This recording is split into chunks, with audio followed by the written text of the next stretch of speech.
Hello to everyone, and this time I will talk about the Team Fortress 2 characters. And in that video I will show how to set up this character in MotionBuilder and apply some captured motion, so after you can use it in Maya and export to engine. I've opened the reference scene. In that scene we have the base skeleton and meshes, and that's all probably what we need to start our setup process in MotionBuilder. So I'm export all to some FBX. Now I'm moving to MotionBuilder, and here I need to open this test scene. Okay, here is my character. So now let's go with the several steps that we need to do before applying the characterization. First of all, we need to set up our character in straightforward, looking to Z-axis forward T-pose. It's very important to align the arm joints and probably leg joints. All other joints are fine. So let's start with that. When I'm working with the joints, I prefer always to use local rotations to avoid using full freedom of rotation, for example, for arm. So for arm I'm using only one axis instead of all threes to avoid any breaks in joints. So I think that's important. So now let's go and set up in front view. We need finally to make a straight T-pose for our character. When you do after that the characterization, in MotionBuilder there is a hint about if you don't have straightforward hand orientation, and there will be a yellow triangle with information about that. But we will try to do everything from the first path to avoid any other messages that we are doing something not correctly.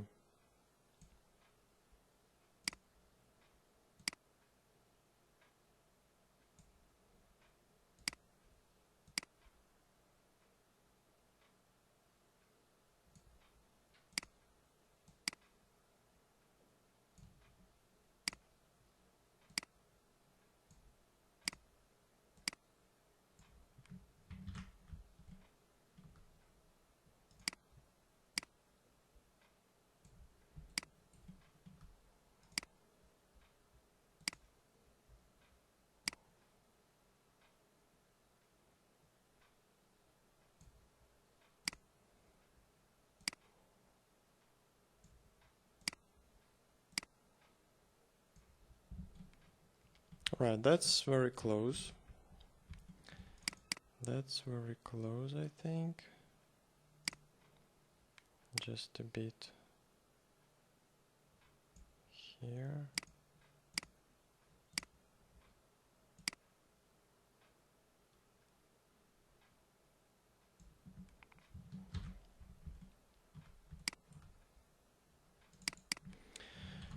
And there are also hands that we need to align. The better we align, the better we'll use, the better the actor will work with the motion.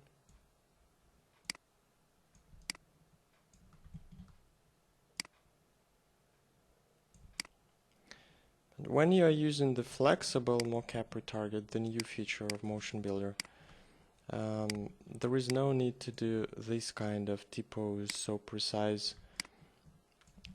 You can apply this kind of adjustments directly on the skeleton. You can control the offsets, But I find it's a bit buggy, and that's why I'm still continue to using the original actor instead of flexible MoCap.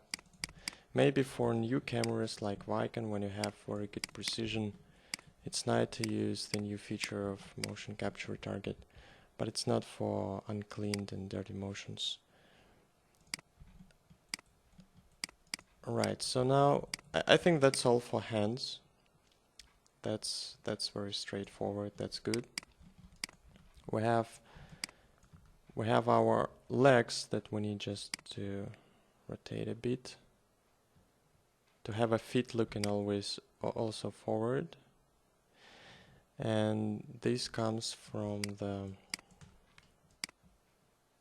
here, I think.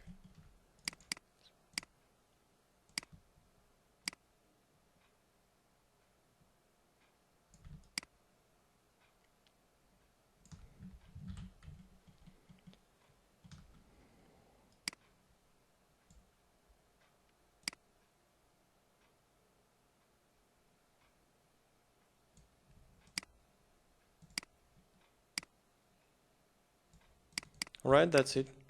That's all for legs and for hands. So now our character is ready to characterization process. We need to add a character to our hips. Oh, I'm very sorry, but my mouse doesn't work correctly.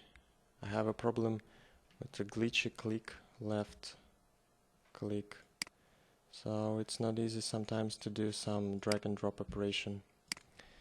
I'm very sorry about that. Okay, so when we apply our character, we can enter it, and we have some missing bones that we need to apply, and I will show how to do that. We double click on specific, for example, hips, and then we have different naming. That's why it couldn't apply it automatically. Like here we have big pelvis, and here it's a hips. It's a different naming. And here for our spine bone, it's using the spine 3. It's upper, so it's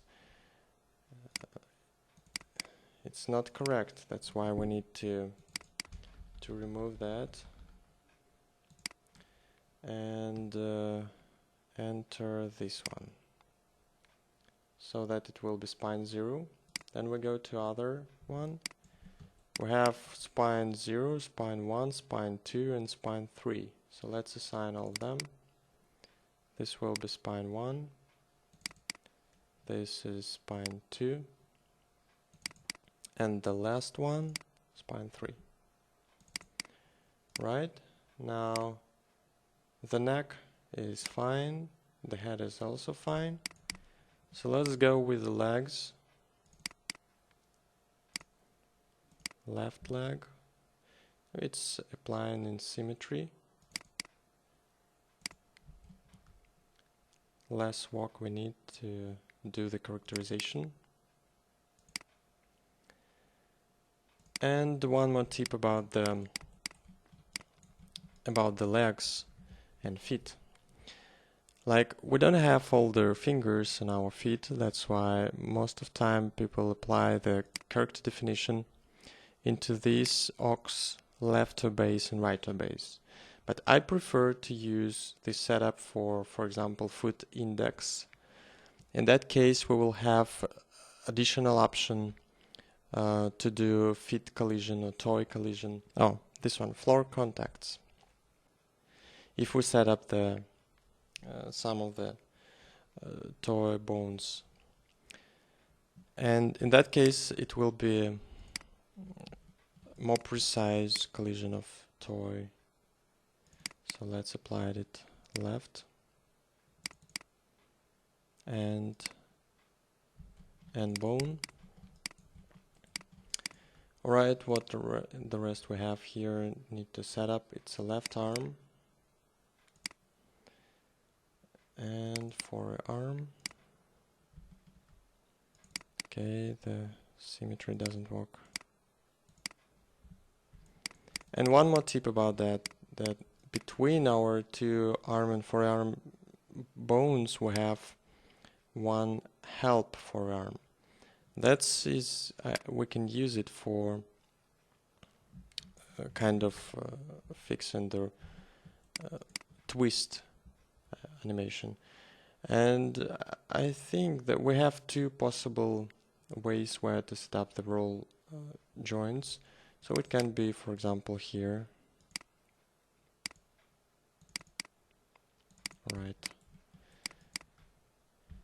And in that video I will not show how to set up all the fingers. It's up to you if you want to do the precise setup and do some animation. So I will apply only some hand joints here. And we have green mark, which means that we do all need it, the base characterization, and it's ready to be applied to the character using the full IK rig. There is one more reference object, and in our scene we have some heavy in 4, which is, I have a lock, which is in the center, and I think it can be used as the reference here. So I double click it and choose heavy N4. There are also two shoulder bones that we need to specify here. Left shoulder and here the right shoulder. Alright, now let's lock our characterization as the biped, and we can apply the control rig to see all the IK elements. So the full IK works fine, I think. And that's nice. We can use it even for hand animation. But in that video I will just to go to some tutorials. We have punch. So let's apply this motion capture into the character merge, into the punch take. And for our character, we probably can rename the character to heavy and apply the punch guy motion. So that's it, and we have a new motion for our Team Fortress 2 character that we can tweak in MotionBuilder, then use Maya to just export to engine.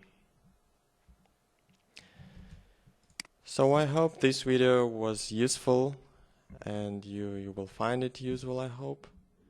See you in next videos. Bye.